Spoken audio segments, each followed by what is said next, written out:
I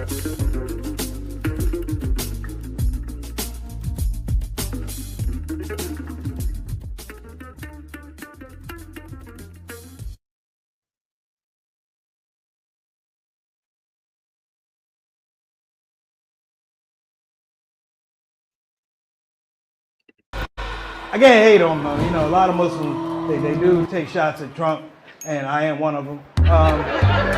But he's made me a better Muslim in a lot of regards. He's made me a better Muslim. Let me tell you how. In previous years, when preacher moms would get upset or frustrated, this is family, I'm going to tell you, I would use profanity to express myself. I'm not alone. But with Trump, I no longer use profanity. In fact, I replaced all my bad words with the word Trump. I lost my keys, I was like, oh, Trump. I hit my foot on the bed, bam, I was like, ooh, Trump. Boy, I lost $100. I yelled out, Eric, that's the son of a Trump.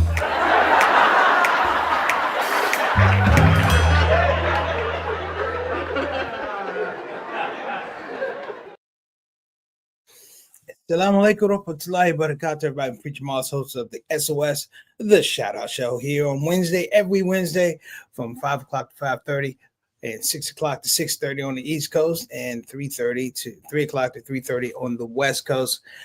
Man, we got a lot to talk about this week. It just seems that the snowball gets bigger and bigger in terms of current administration. And I'm a person where I don't want to be a pessimist because I know so many people are counting on this system that we call democracy to work for ourselves, to work for our brothers and sisters, really work for the world, because that's what we pitched ourselves as, the world's leading democracy. Right now, there are a lot of questions in the context of, are we being real? Are we really talking about things, places and things that are going to motivate us, that are going to give rise and futures for our youth, that are going to give places of comfort for our elderly and seniors? You know, how do we eat is one of the questions. How am I going to be able to eat in 4 or 5 months? How am I going to be able to pay my mortgage in 4 or 5 months? I mean, because basically, when you're talking about tariffs, you talk about government, and we talk about it. You talk about taxes. And now, normally, tariffs are meant to do something. In this case, this particular administration, we're talking about tariffs are being levied so that we can generate revenue for government, but we're generating revenue for government that you just gutted. And the whole idea of bringing manufacturing jobs back to the United States. That's why I got to say, we're going to have a message to what's left of America here today on the Shout Out Show. There are a lot of issues that I can jump in on. There are a lot of things I could tell you. But I'm going to tell you a fact that I heard. It was on Instagram. I have to research it, but I feel comfortable or confident in what this gentleman said. He talked about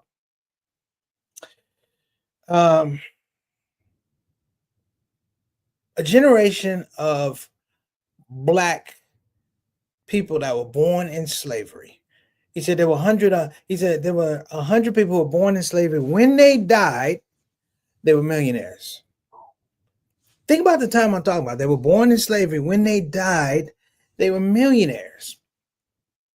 And what that says is something in that space was working.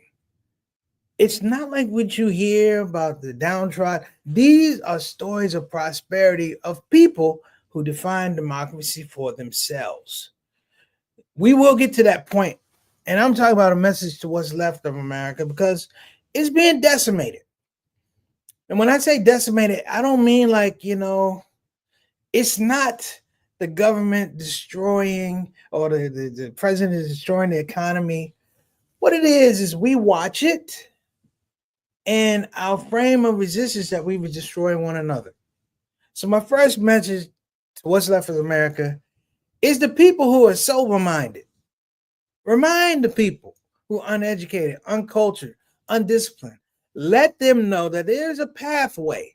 It can be through religion, it can be through education, but let them know that there's a pathway other than we all turn on one another. There's a push right now. And my father told me this story. May Allah be pleased with him. when he talked to me about my grandfather, he told me that basically my grandfather and his brother, they were sharecroppers. Sharecroppers. Now follow me here. They were sharecroppers. They're literally maybe that first or second generation that's come up out of slavery. Their parents most likely were slaves. Okay. But they come out of slavery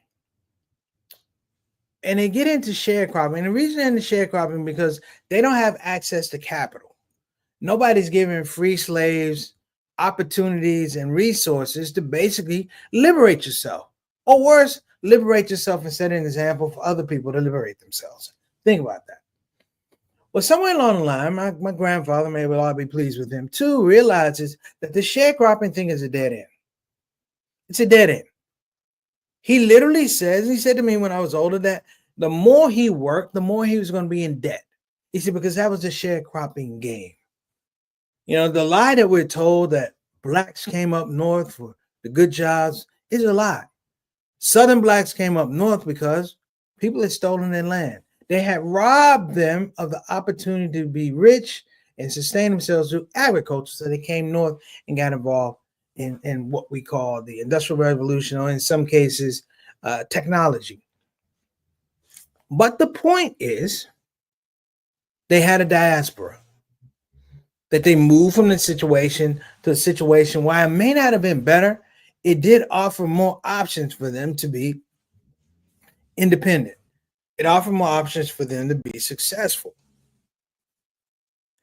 My message to what's left of America is simply this. America, if you're talking from the vantage point that I'm talking, or you feel what I'm saying, doesn't matter you black, white, Muslim, whatever. If you're saying what's left of America, America was not for you. The taxes that you pay, you didn't pay them for them invested back in America, right? The hard work that you put in and all your innovation and sharing of ideas and building community, it wasn't for the larger community. There's a community above you that does not look at your community as valuable. Therefore, the question is, if I'm going through all of these things, believing that my country invests in me and they don't invest in me, where's the disconnect? Not the disconnect for us, but the disconnect for them, because you have to understand that they're having conversations without you. Over and over and over again, and I'll make this point, but over and over and over again, it has to be stated. There's two Americas. There's really elite America that Chris Rock says people that have the patent for fire, and then there's the rest of us. And the rest of us are here in place to serve the interests of the elites. We're going to talk about this today here on the Shout Out Show. We'll be right back. Don't you move. We're talking about message to what's left of America.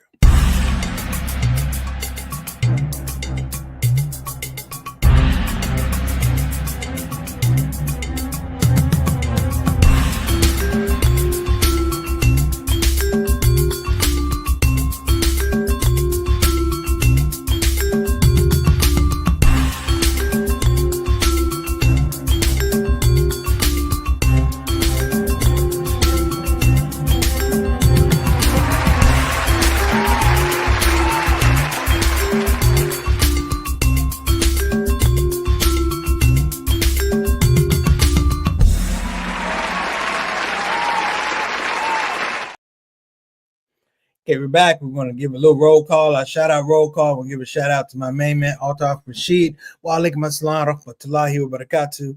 Little brother JT Thomas from Milwaukee, Wisconsin. Brew City. How you doing, little brother? Wa alaikum assalam rahmatullahi wa barakatuh. And the queen, my mom, Mary Moss. Let me get some shout outs. Some love. That's my main man, Altaf. My main man, JT. And that's Mary Moss, better known as Mama Son. She said, hello, SOS family. Hello, SOS family. Have a good day. I think we had some people out in Instagram land. Let me throw it out. One Big Spud, my main man from LA, aspiring comedian. Keep doing what you're doing. The Hapkund join. All right. Woolly Hat Cat and Cinema 3.0. Thank you so much for joining. Sister Shabana from Chicago. What's going on, sisters? Always a pleasure to see you on the show. Assalamu alaikum warahmatullahi wabarakatuh. Big Spud, salams to you as well. Mustafa Evans, what's going on, beloved? Assalamu alaikum warahmatullahi wabarakatuh to you too. Leather Flower Designs, salam to you as well. Leather Flower Design and Sister Ruth. How you doing, Sister Ruth? We got a show in Houston. Hopefully we get to see you there. All right. Peace and blessings to your husband too. All right. Assalamu alaikum warahmatullahi wabarakatuh. So let's get to this thing. And this is my message to what's left of America. Don't hate yourself for what other people did to America. Let me say it again. Don't hate yourself for what other people did to America. Because what's happening to America now is displacement. They are questioning our discernment.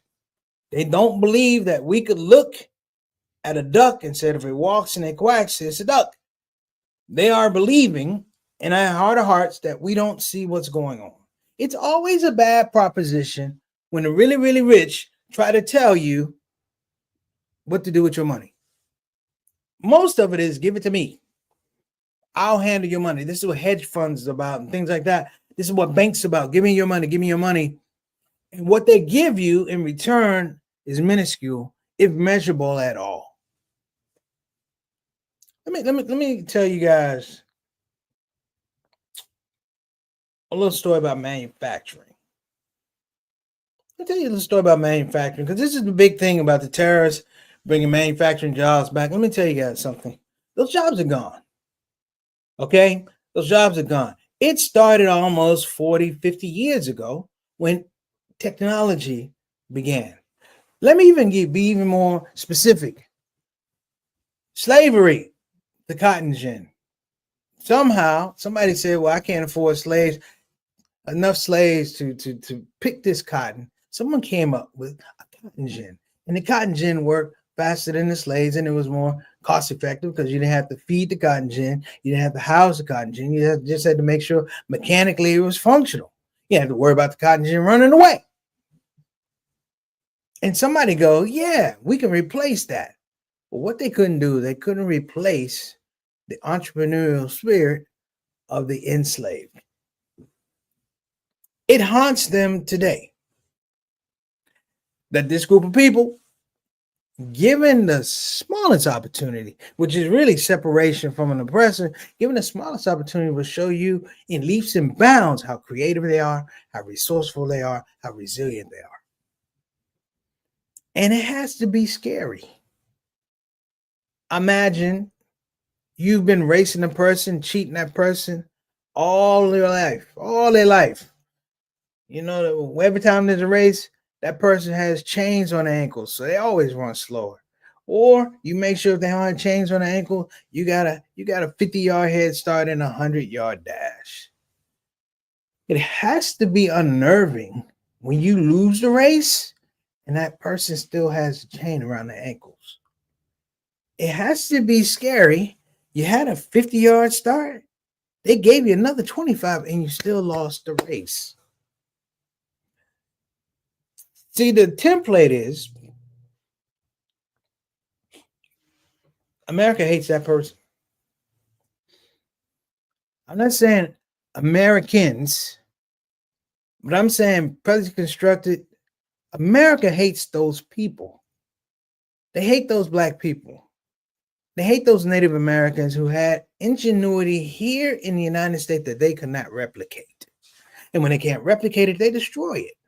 If they can't destroy it, they legislate it. I can go going on and on and on and on. My message to you is rather simple.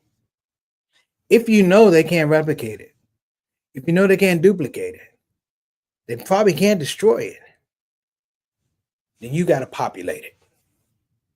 You have to take your greatness all over the place and make sure that those who feel insecure around you feel even more insecure around you, to the point they don't think straight, to the point where they start locking up students that have a difference of opinion with the government.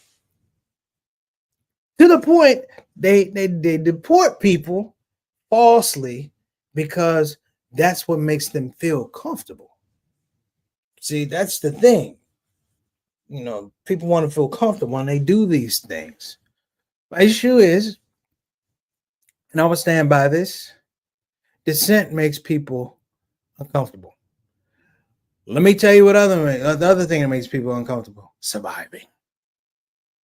And after surviving, excelling. It's a very, very fine line. And I don't want to go too far right, too far left, but it's a very, very fine line when you start looking at the dichotomy of how America was built. Fundamentally, democracy in the United States, even though we claim ourselves as the biggest democracy, fundamentally, it's a failure. It's always been a failure. If it was successful, if it was really successful, do the Europeans leave Europe to come to the United States? If it's successful, then why did they raise the level of the Native Americans when they were here? If it's successful, why did they not raise the level of Africans in Africa? If this is the drive, and I use the word drive carefully, but if this is the drive, then fundamentally it doesn't work. And what I mean that it doesn't work is that when it doesn't work, they wrap it in a lie. I think in the next couple months with these terrorists, you're gonna see them probably not work because they're not working now. But they're gonna tell you who you should be hating as opposed to questioning these terrorists. These terrorists out here. You should be hating Iran. You should be hating China because China cheats. You should be hating Iran because Iran has weapons of mass destruction. Sound familiar? You should be hating these students who are dissidents because they hate America only because they exercise on the freedom of speech that America gave them in the first place. And black people, don't forget, they're gonna hate on you. They're gonna hate on you, and this is the reason they're gonna hate on black people. I'm telling you now. It's deep down inside. They may have gotten hip hop, they may have gotten blues, they may have gotten jazz, they may have got a whole lot of art form, language, but they can't duplicate the culture. This is a survival culture. I mean, you see two black men in the street that don't know each other, and one goes, "Hey, what's up, man? What's happening, man?" They ain't got to know each other. They know the struggle. And I've seen people who are not black appalled that somehow they're not used to being included. And I'm careful about that word being included because usually that means they're not used to being prioritized above everybody else's needs. When Muslims come together and give salams, I've seen people go, "Oh my God, what are they saying? Oh, I should call the police." Oh man. Boy, one of my joys in life is to run up behind a Karen and yell out, "Assalamu alaikum wa rahmatullahi wa barakatuh," and I say it twice. What's my point? My point is I know there's cracks in the game. We, for too long, have been the things that fill in the cracks that allow the foundation to still stand. Remove yourself from the cracks. You know what I love about that story about the black folks who was sharecroppers, and they said they were always, my grandfather said, they weren't working up a hill 45 degrees. That thing was 90 degrees. The intelligence of those people says, we can't work on this hill. We need to go find another hill. You see what I'm saying? Over and over, the question is, what are we going to do? And I would throw this out. It's not what are we going to do, it's what have we done? What have we done? There was a fundamental question about manufacturing and technology years ago. And the reason why we don't hear about it or they don't talk about it because decisions were made. Very, very critical decisions were made about manufacturing going back into the 50s with the automotive industries and manufacturers in the Midwest. And someone came up with innovation. They realized that I can have robots make cars quicker than I can 50 people. They can make 30% more cars than the 50 people I had. And the question is, are we going to sacrifice the quality of life of these 50 people for the profitability of these machines? You guys don't answer the question. They went with the profitability of the machines. And you know what happened? Those people, they said, what about us? They said, what about us? And they were given a choice.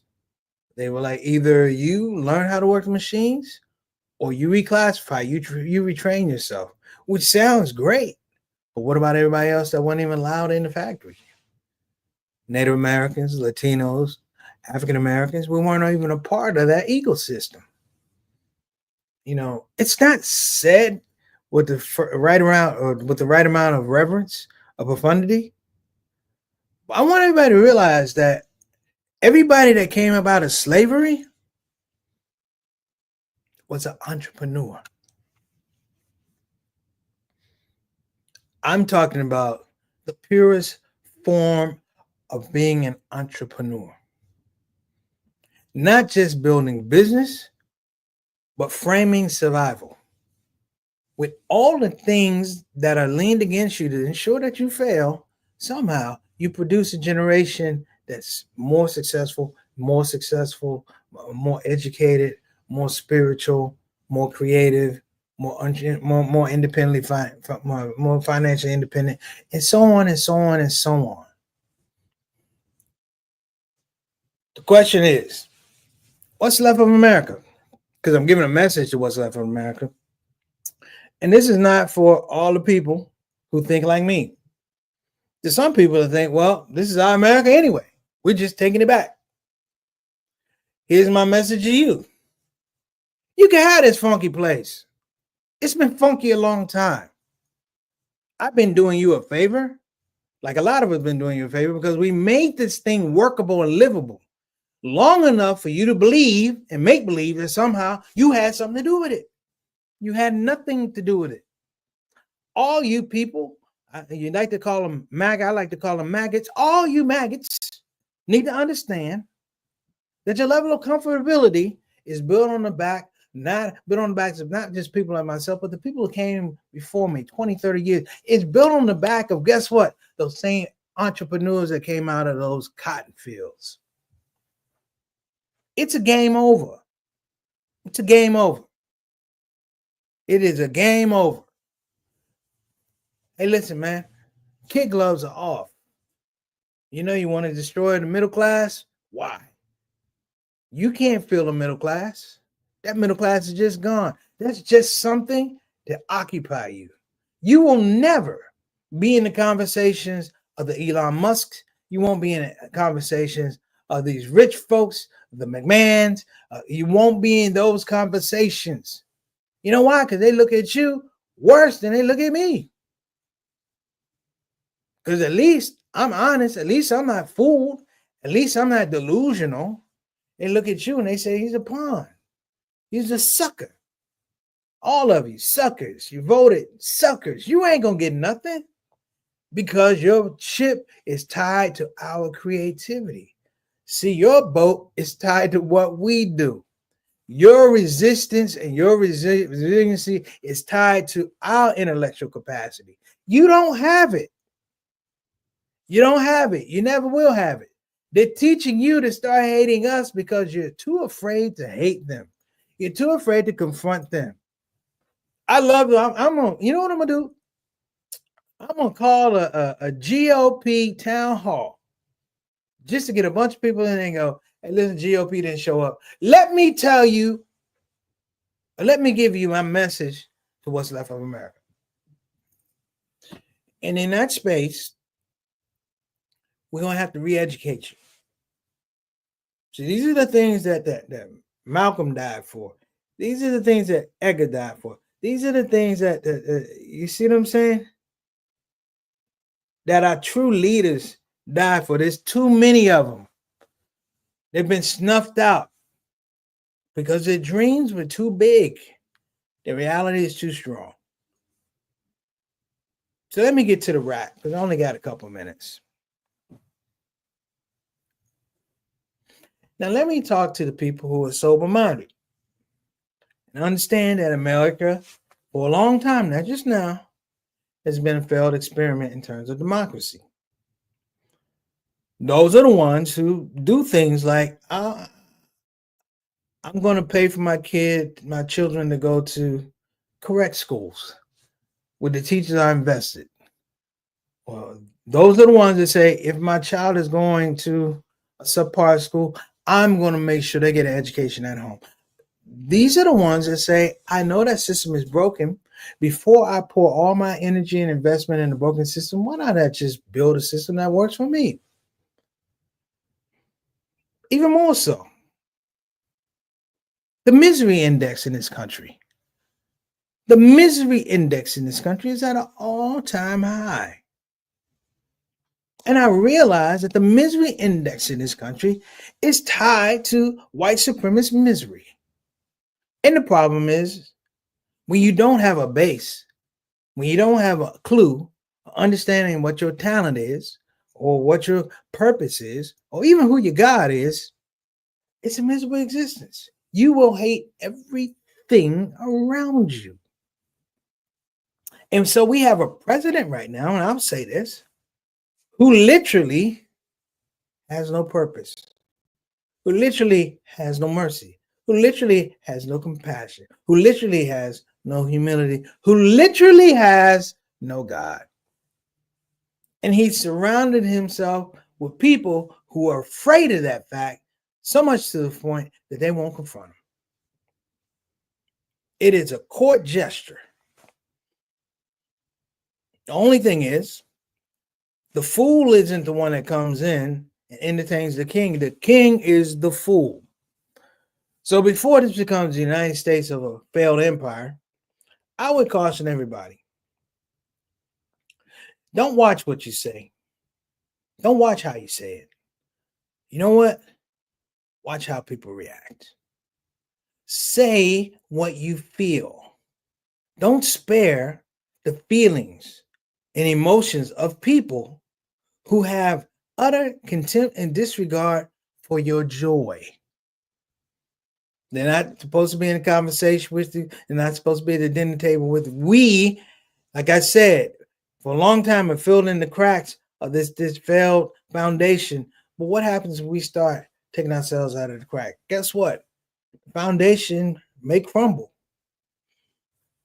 but we can rebuild. All right, everybody, that's the show. Assalamu alaikum warahmatullahi wabarakatuh. See you guys next week. Shout out to Sister Reed. Oh, wait a minute. We got my man, Brother Jabril, doing great work down in Charlotte. I have a date for you later today or actually tomorrow. Sister Tough out there. How you doing, Sister Tough? Sister Janice, assalamu alaikum warahmatullahi wabarakatuh to you and Jabril. Sister Tough is doing amazing things out there in Seattle. Good to see you on the show. Sister Reed, back from Alabama. How you doing, Sister Reed? Good to see you. Assalamu alaikum. And do we have some more people? All right. We got Akbar, Naeem Abdul, Famo, and a couple other people. Okay. So listen, I'm going to get out of here. And you guys have an amazing day. Assalamu alaikum warahmatullahi wabarakatuh. See you next week, inshallah. Bye-bye now.